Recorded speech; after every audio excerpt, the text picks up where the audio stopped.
জমিজমা সংক্রান্ত দীর্ঘদিনের বিরোধকে কেন্দ্র করে ফরিদপুরের ভাঙ্গা উপজেলায় ৪ গ্রামবাসীর মধ্যে ভয়াবহ সংঘর্ষের ঘটনা ঘটে।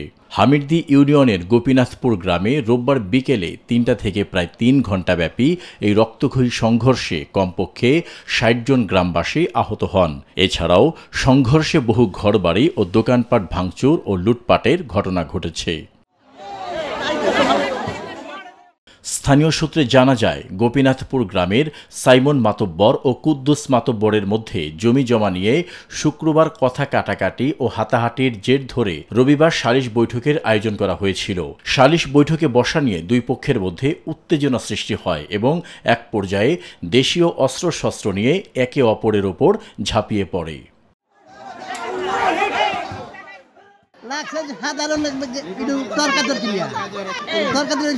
শুক্রবার দিন আজকে সালিশ হওয়ার কথা, সালিশের লোক আসার পরে আমরা হলো ফেরানোর উদ্দেশ্যে যাইতেছিলাম। বড় হামিদুর লোকজন আমরা ফেরানোর উদ্দেশ্যে গেছি। মোটামুটি হাত যখন জাগাইছি তখন ওরা এক পক্ষ ফিরে গেছিল, দ্বিতীয় পক্ষ ওরা ফিরে নাই। ওরা বলছে যে আপনারা আসছেন কি হওয়ার জন্য, আপনারা ফিরে পারবেন না। এই উপলক্ষে তার পরবর্তী এই পাশেতে ইট মারার পরে আবার শুরু হয়ে যায়। তখন আমরা চলে আসি।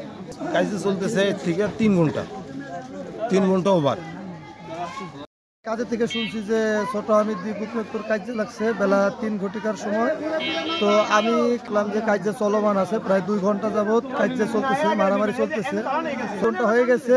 ছোট হামিদী কুদ্দুস এবং সাইমন এই দুইটা দল এই 2 থেকে 3 ঘন্টা ধরে কাজে চলতেছে। আমরা হামিদীর লোক গেছি, আমরা কাজে ফেরানোর জন্য গেছি। কোনো এক পক্ষ আমাদের এই কথা মানে নাই, তারা কাজে চালাই যেতেছে।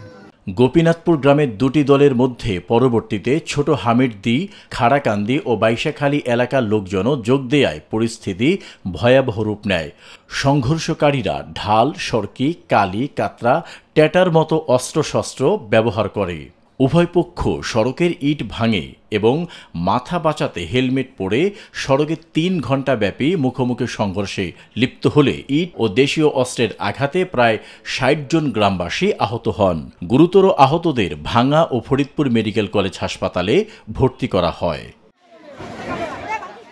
সংঘর্ষের খবর পেয়েও ভাঙ্গা থানা পুলিশ ঘটনাস্থলে পৌঁছালেও পরিস্থিতি নিয়ন্ত্রণের বাইরে চলে যাওয়ায় পুলিশ পিছু হটতে বাধ্য হন। ভাঙ্গা থানার ভারপ্রাপ্ত কর্মকর্তা আশরাফ হোসেন জানান, পরিস্থিতি নিয়ন্ত্রণের বাইরে চলে যাওয়ায় এবং 4 গ্রামের লোকজন রণক্ষেত্র তৈরি করায় জেলা সদর থেকে অতিরিক্ত পুলিশ ও সেনাবাহিনীর সদস্যদের খবর দেওয়া হয়েছে। নিরপেক্ষ, সত্য প্রকাশে আপোষহীন।